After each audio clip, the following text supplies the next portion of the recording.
우리 한번 따라 합시다. 마침내 복을 주시는 하나님. 옆에 분들과 그렇게 고백합시다. 하나님은 마침내 우리에게 복을 주시는 분이십니다. 한 번 더 고백합시다. 하나님의 마음에 관심을 두기를 주의 이름으로 축복합니다. 우리가 하나님을 닮았다는 이야기는 인격적인 존재라는 말입니다.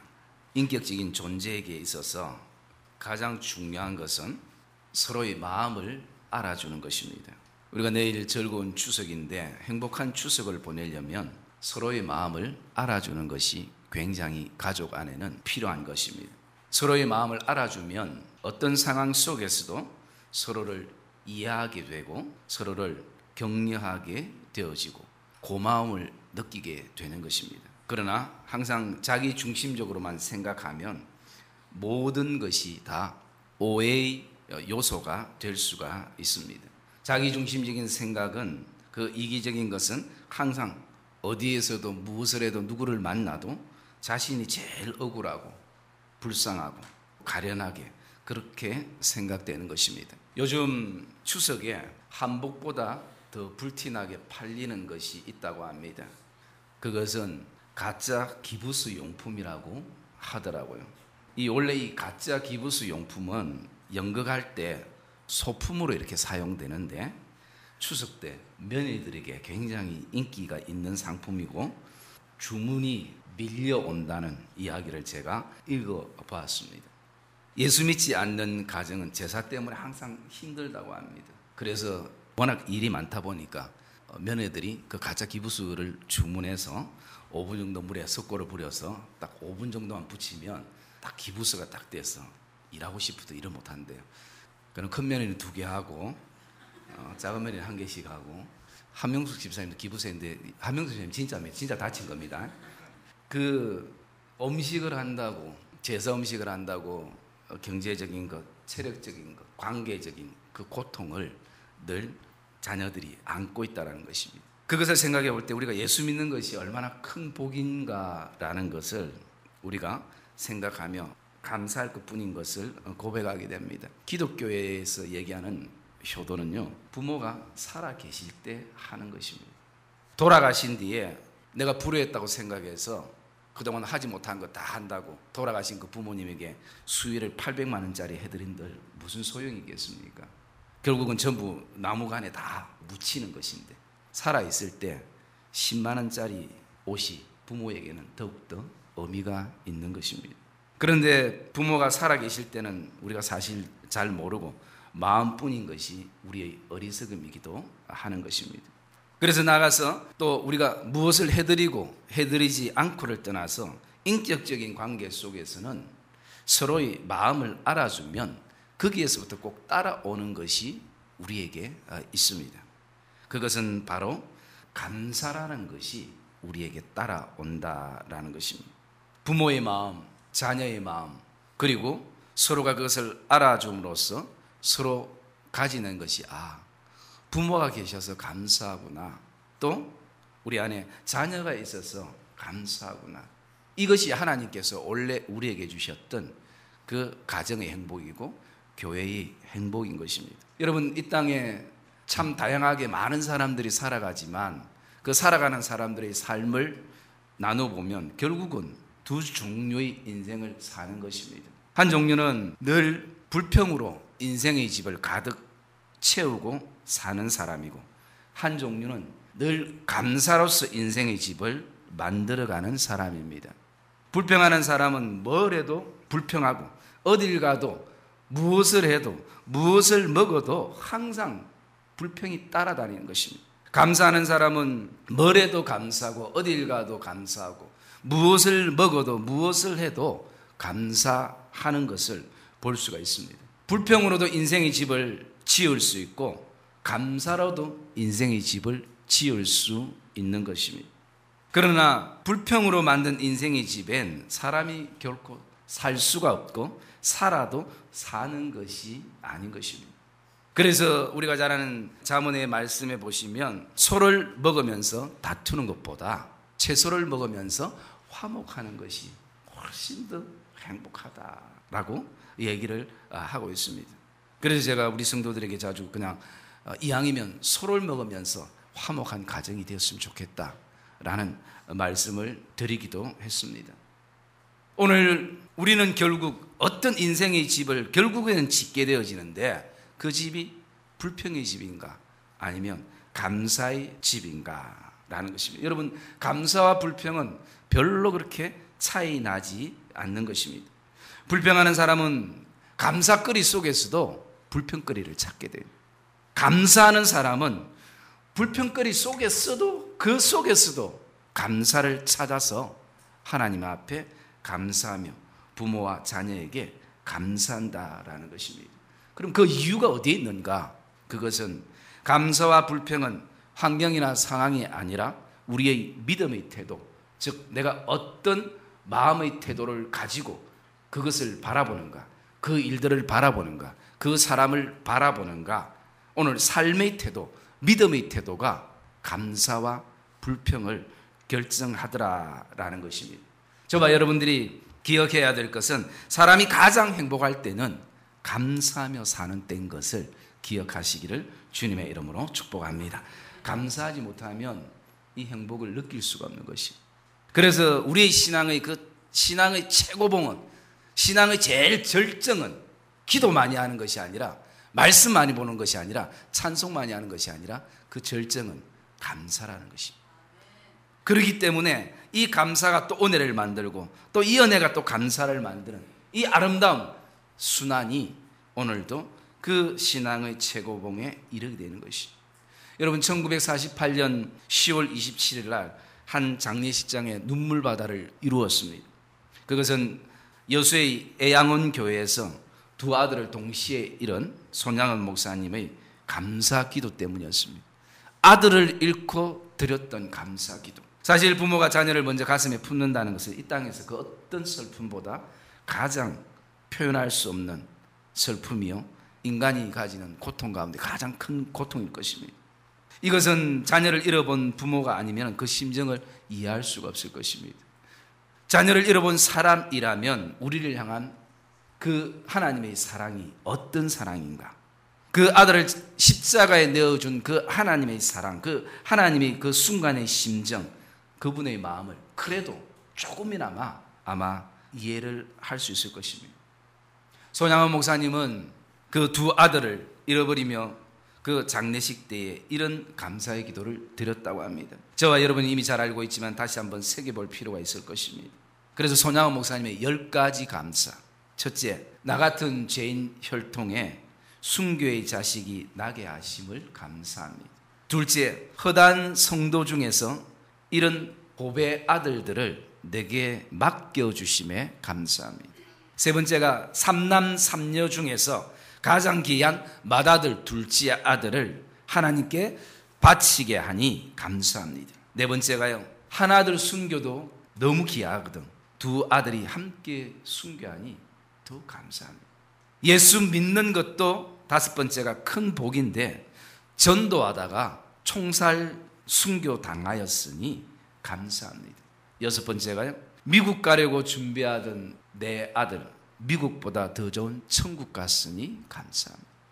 일곱 번째가 내 두 아들을 총살한 원수를 회개시켜 내 아들 삼고자 하는 사랑하는 마음 하나님이 주시기에 감사합니다.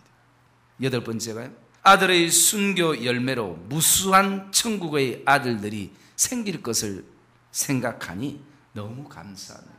아홉 번째가 이 같은 역경 속에서도 하나님의 사랑을 깨닫고 기쁨과 여유 있는 믿음을 주시니 감사합니다. 열 번째가요, 나에게 가분한 큰 복을 내려주신 하나님께 모든 영광을 돌릴 수 있어서 감사합니다. 이 감사를 마친 뒤에 손양원 목사님이 이렇게 이어서 말씀을 했습니다. 끝으로 이 모든 일이 옛날에 내 아버지 어머니가 새벽마다 나를 위해서 부러지셨던 그 수십 년간의 눈물의 기도로 이루어진 기도의 결실이요, 나를 사랑하는 한센스 병자 성도들이 24년간 내 가족이 되어서 내 가족을 위하여 기도해 준 기도의 열매로 믿어 의심치 않으며 이 모든 것을 하나님께 영광을 돌리고 성도들에게 감사를 드립니다. 그렇게 인사를 했다는 것이. 사실 부모가 자녀를 잃으면 정신 못 차리고 또 믿던 예수도 떠나게 되는 경우가 굉장히 많습니다. 아니, 자녀가 아니라 우리의 삶의 물질이 또는 우리의 삶의 건강이나 사업이나 또는 내가 원하는 어떤 일이 성취되지 않는, 또 어떤 일을 해나감에 있어서 어려움이 생겨도 우리의 삶 속에 순간순간 하나님이 계시지 않는다라는 그런 어떤 마음들을 가지면서 신앙을 포기하고 떠나는 사람들이 이 땅에 얼마나 많이 있습니까? 손양원 목사님이 믿던 하나님, 우리가 믿는 하나님이 다른 하나님이 아니라 동일한 하나님이심을 저와 여러분들이 기억할 때에 참 많은 것을 다시 한번 생각하게 하는 그런 감사였고, 또 우리 스스로가 다시 한번 믿음의 옷깃을 여미게 하는, 그렇게 수근해지는 그런 시간과 드리기도 하는 것입니다. 아들을 주심에 대한 것도 하나님의 복이요, 순교케 하신 것도 하나님의 복이요. 오늘 저와 여러분들이 원하는 복은 내가 원하는 것만이 하나님의 복이라고 생각하기가 너무나 많은 것이. 사랑하는 믿음의 성도님들, 오늘도 저와 여러분 안에 하나님의 복과 하나님의 은혜를 생각하면 생각할수록 우리에게 하나님의 마음을 알아갈 때 저와 여러분의 삶에 따라오는 것은 다른 것이 아니라 감사가 따라오는 것을 확신하기를 주의 이름으로 축복합니다. 오늘 이스라엘 백성들을 향해서 하나님이 내 백성들을 향한 내 마음은 이것이라 라고 말씀을 해주고 있습니다. 그 백성들을 향한 하나님의 마음은 어떤 마음인가? 오늘 본문 16절의 말씀에 보시면 마침내 너에게 복을 주려 하심이라 라고 말씀합니다. 마침내 너에게, 내 사랑하는 백성들에게 나는 복을 주기를 원하는 것이 내 본심이고 내 진짜 마음이다 라고 그렇게 말씀하고 있다는 것입니다. 사랑하는 믿음의 성도님들, 이것이 오늘도 우리를 향한 하나님의 변함없는 하나님의 본 마음인 것을 저와 여러분이 확신하며 나가는 이 추석 감사 예배가 되시기를 주님의 이름으로 축복합니다. 하나님의 마음을 알아야 되는 것입니다. 여러분, 감사가 그냥 내가 감사해야지 그렇게 늘 되새긴다고 감사가 되는 것 아니지 않습니까? 그렇게 되새기다가도 한순간 어려움이 딱 직면하게 되면 모든 감사가 스톱이 되지 않습니까? 그러나 나를 향한, 우리 가정을 향한, 우리 교회를 향한, 우리 자녀들을 향한 하나님의 마음이 어떤 마음인가? 그 하나님의 본심, 그 하나님의 마음을 저와 여러분들이 묵상하게 되어지면 저와 여러분의 삶은 날마다 감사로 흘러넘치는 복된 삶이 되기를 주님의 이름으로 축복합니다. 하나님, 오늘 말씀합니다. 내 사랑하는 백성들이 내가 애굽에서 이끌어 광야를 걷게 한 것도, 불뱀과 정갈이 있는 곳을 지나가게 한 것도, 물이 없는 간조한 땅을 밟게 하신 것도, 단단한 반석에서 물을 내신 것도, 광야에서 만나를 먹이신 것도, 이 모든 것, 즉 마침내 내가 너에게 복을 주기 위함이라 라고 말씀하는 것입니다. 하나님이 오늘도 그것을 통해서 나를 낮추시고 테스트하시고 사단의 시험을 때로는 허락하신 것도 내가 마침내 결국은 끝내는 복을 주기 위한 것이다 라고 말씀하는 것입니다. 하나님의 복을 누리기 위해서 내 사랑하는 백성들이 이 가정이 필요하다는 것입니다. 이 가정이 사람마다 다 다를 수 있지만 이 가정을 통과할 때에 하나님이 복 주셨고 하나님이 함께 하셨고 하나님이 그럼에도 불구하고 인도하셨다는 것을 고백하며 그 속에서 감사하게 된다는 것입니다. 이 하나님의 마음을 알면 광야 속에서도 감사가 되어지는 것이고, 이 하나님의 마음을 알지 못하면 오늘 내 인생이 왕궁 속에 살아도 늘 끊임없이 오해와 불평이 생기기 마련인 것입니다. 사랑하는 믿음의 성도님들, 나를 향한 가정과 교회와 우리 자녀들과 일터와 사업처와 직장을 향한 하나님의 마음을 다시 한번 깨닫는 이 예배가 되시기를 주님의 이름으로 축복합니다. 거기서부터 우리는 감사가 회복되는 것입니다. 감사의 시작이 진행되는 것입니다. 요즘 새벽에 우리가 이사야서 35장을 묵상하는데요, 그 35장의 그 결론은 다른 것이 아니라 바로 이 한 가지였습니다. 우리가 다시 한번 하나님의 그 구속의 은혜, 그 십자가의 은혜로 다시 돌아가자는 것이었습니다. 생활에 늘 은혜만 우리가 은혜인 걸로 기억하고 살다 보니까 우리 안에 점점 굳어졌던 마음이 뭐냐면 하나님께서 우리에게 근본적으로 주셨던 십자가의 은혜, 구속의 은혜, 그 대속의 은혜를 우리가 오늘도 은혜 취급하지 못하고 그냥 당연히 생각해 버리며 오늘 날마다 우리의 삶에 추구하는 것은 생활의 은혜만을 우리가 너무나 많이 원하고 살아간다는 것이, 사랑의 믿음의 성도님들, 우리가 다시 한번 구속의 은혜로 돌아가는, 다시 한번 그 십자가의 속량의 은혜로 돌아가는 복된 예배가 되시기를 주님의 이름으로 축복합니다. 그럴 때에 우리는 우리의 삶의 어떤 상황 속에서도 하나님을 향해 구원의 노래를 노래할 수 있는 것입니다. 때로는 비록 지금 내가 광야와 사막과 같은 길을 걸어가고 있어도 이 길이 축복을 향해서 나가는 길인 것을 우리는 영적인 눈으로 보게 되고 고백하게 되는 하나님의 백성이 되는 것입니다. 가는 길이 때로는 사망의 음침한 꼴짝이라 할지라도 감사하면서 갈 수 있는 것입니다. 길 때문에 절대 불평하지 않는 것입니다. 사람 때문에 원망하지 않는 것입니다. 여러분, 오늘도 우리의 삶 속에 정말 저 사람만 없었으면 내가 좋겠다라는 마음이 하루에도 수십 번 들 때가 있지 않습니까? 그것이 직장 동료일 수도 있고 또 교회 공동체일 수도 있고 또 심지어는 가족일 수도 있고, 그런데요, 그 순간 그 사람이 크게 보일 뿐인 것입니다. 정말 그 사람이 사라지면 또 누군가, 그 큰 자리에 누군가가 또 나를 힘들게 할 수가 있는 것이, 그래서 오늘도 우리가 일시적으로 상황이 바뀌고 환경이 바뀌고 사람이 바뀌는 것이 우리에게 중요한 것이 아니라 내 안에 변하지 않는 어떤 상황 속에서 흔들림이 없는 그것이 본질적인 것이 저와 여러분들에게 필요한 것입니다. 그것은 무엇을 말합니까? 바로 하나님의 마음을 아는 것입니다. 그럴 때에 오늘도 우리가 어떤 상황 속에서도 흔들리지 않는 것, 이 비가 오다가 하나님께서 반드시 그치게 한다는 그 믿음을 우리가 가지게 되는 것입니다. 우리의 인생에 계획하지 않았던 일들이 일어난다 할지라도 마침내 복을 주시는 하나님, 마침내 복을 주시는 그 하나님을 우리는 기억하게 되는 것입니다. 여러분, 사람은 복을 받는 대상이지 사람은 절대 복을 주는 대상이 아닌 것입니다. 복의 권한은 오직 하나님 한 분이신 것이죠. 그래서 하나님께서 가장 기뻐하는 것은 계속 그 자녀들에게 하나님이 하나님의 마음을 흘러보내서 복을 주시고 은혜를 주시고, 하나님께서 오늘도 우리의 삶을 기름지게 하시는 것이 하나님의 본래 마음인 것입니다. 하나님께서 오늘도 우리를 향해 가지신 마음은 그 광야의 길을 내시고 사막의 강을 내시고 그 간고한 땅들이 다시 한번 물된 동산이 되기를 원하시는 것, 그렇게 만들어 가시는 것, 그것이 우리를 향한 하나님의 마음인 것을 기억하시기를 주님의 이름으로 축복합니다. 주님이 가신 십자가의 길은 침뱉음과 채찍과 그리고 수치와 모욕과 부끄러움으로만 끝난 것이 아닙니다. 마침내 그곳에서 십자가에서 승리를 선포하신 것입니다. 죄와 사망의 그늘에서 하나님의 자유를 선포했습니다. 모든 사람들에게 그리스도의 자유와 그리스도의 은혜를 선포하고 누릴 수 있도록 하나님이 우리에게 주신 것입니다. 사랑하는 성도 여러분, 사단과의 싸움은 그리스도인의 승리로, 그리스도의 승리로 마침내 끝나게 되었다는 것을 저와 여러분이 꼭 기억하시기를 주님의 이름으로 축복합니다. 사단이 오늘 우리에게 할 수 있는 것은 하나뿐인 것입니다. 그냥 위협하는 것입니다. 그냥 호들갑 떠는 것입니다.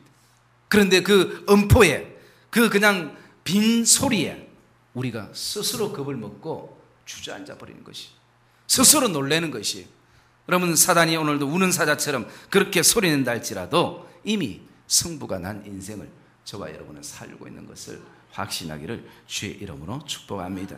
우리에게 십자가의 은혜를 주신 그 하나님을 잊지 않으면 우리는 어떤 상황 속에서도 감사하며 살아가게 되는 것입니다.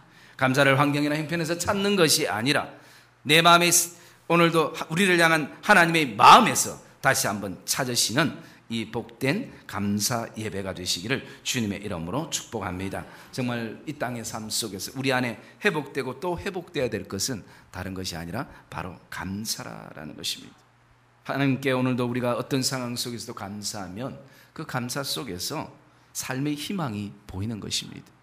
새 마음과 새 힘을 저와 여러분들이 누리며 나아가게 되는 것입니다. 오늘 이 예배를 통해서 나에게 있는 것과 없는 것의 그 과정을 바라보며 감사를 찾는 것이 아니라 우리의 믿음의 결국, 저와 여러분의 그 인생의 결국을 기억하며 마침내 복을 누리고 받는 자들인 것을 확신하며 나가는 이 복된 삶이 되시기를 주님의 이름으로 축복합니다.